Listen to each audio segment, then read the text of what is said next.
Susan. So we're on the clock, and I've decided I'm going to really cut these introductions down really, really short. Our next reader is the author of the novels Termite Parade, Some Things That Meant the World to Me, and his latest Damascus, all of which have won and been nominated for various awards. He's also published numerous short stories and essays in many wonderful publications, and he teaches in the MFA program at USF. Please join me in welcoming Joshua Mohr.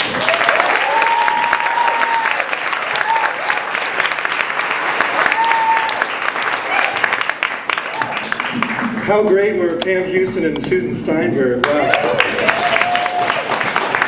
I have a new novel coming out in February that I'm so excited to share with you guys. It's called Fight Song, and I'm going to read an excerpt from that today. Bob Coffin is not on the bicycle by himself. There's a corporate rucksack slung across his chest diagonally, the bandolier of the working stiff. It pushes 20 pounds tonight because of the weighty clock inside. He pedals and pants and perspires, turning onto a quiet stretch of residential road, riding in the bike lane next to a tall oleander that lines the streets. His subdivision, his house, his wife and his kids, his computer and online life are only another half-mile ahead. Here's when Coffin's arch enemy, Nicholas Schumann, pulls up next to Bob and his bike. Schumann slows his SUV, revs the engine, rolling down the passenger window so he can scream out at Coffin, "Shall we engage in a friendly test of masculine fortitude?" You see, Schumann is a douchebag of such a pungently competitive variety that he carries a picture of himself wearing his college football uniform in his wallet. And shows it to people.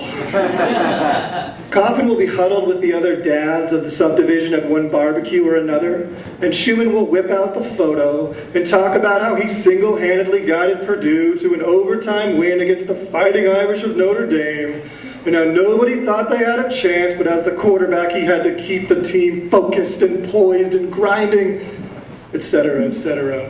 All the neighborhood fathers hang on Schumann's probably fabricated remixes from his glory days. He has these dads trained to snip out Bob's lack of interest in sports, and has even said things in front of them like, "Gentlemen, it appears that Coffin doesn't enjoy the great American pastime of pigskin." They shake their astonished heads, their eyes eyeing Bob like he pissed in the sangria. "You really don't like the pastime of pigskin?" the disgusted dads ask. "Football's fine," says Bob. "Football is like storming the beaches of Normandy," says Schumann. "Football is a bunch of samurai let loose on the field to kill or be killed." "I give up," Coffin says. "Well, that's your problem right there," Schumann says. "You can't give up. Not when Notre Dame's linebackers are blitzing your backside." So now, Coffin answers Schumann's request for a duel of masculine fortitude by saying, "Wait, you want to race me?" "Yeah, Psycho Schumann wants to rumble, baby." "You have an unfair advantage." "You're going to have to be more specific," Schumann says. "I have like 30 advantages over you." The clock's weight makes the creeping bandolier go further into Coffin's skin. "I mean the SUV is your advantage. I won't go over 7 miles an hour. Come on, let's see what you're made out of." It's a despicable truth about the human animals that people often thrust themselves into the crosshairs of unwinnable equations. Logic is meaningless. Lessons learned get heaved from windows. All that life experience jets the coop with myopic majesty, and it's "Hear ye, hear ye. Gather round and take a gander as another dumb man makes a monkey out of himself."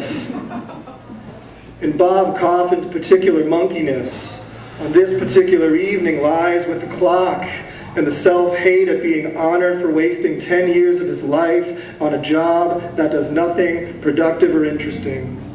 A job that shines the light on the fact that Bob himself has settled into curdling routine.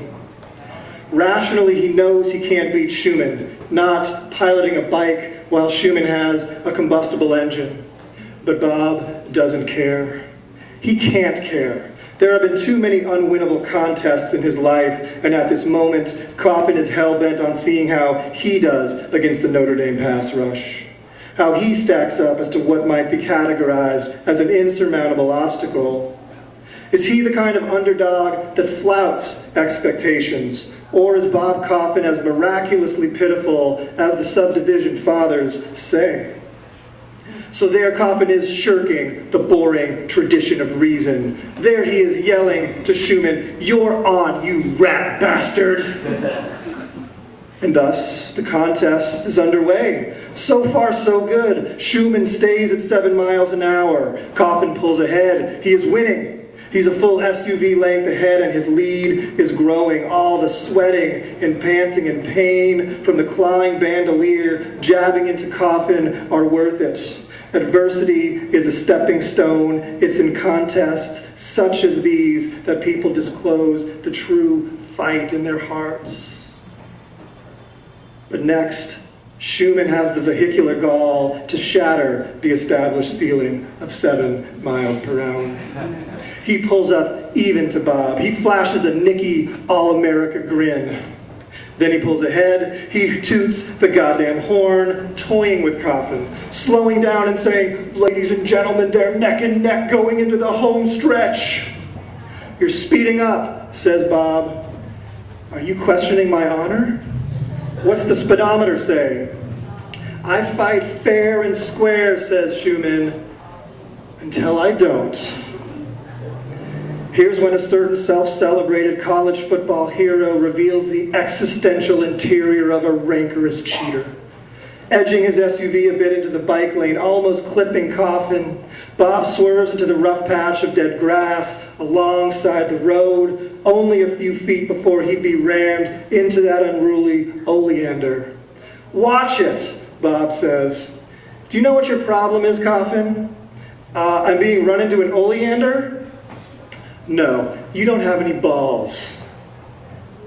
But Bob will not be testicularly ridiculed.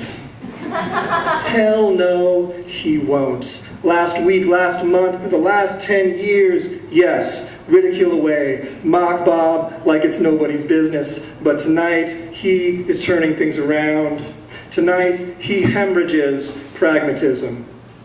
Tonight, he cremates common sense, sends its ashes up into the atmosphere in a stunning cloud. "Fuck yourself, Schumann," Bob yells, taking his left hand off of the handlebar in preparation of giving Schumann the bird. Except once his hand moves, the clock's weight makes the bike's weight go herky-jerky. Balance faltering, front wheel turning quickly to an unanticipated angle, and Coffin flies over the handlebars. He is airborne. He has left the bike behind, traveling a few feet ahead, and though this trip will be short-lived, and as soon his voyage shall transition into an excruciating landing. The bike crashes, and so does Bob Coffin. And the valiant Schumann, he doesn't even pump the brakes. He keeps driving. It's funny how we expose our camouflage spirits in moments of emergency. Bob watches the taillights disappear.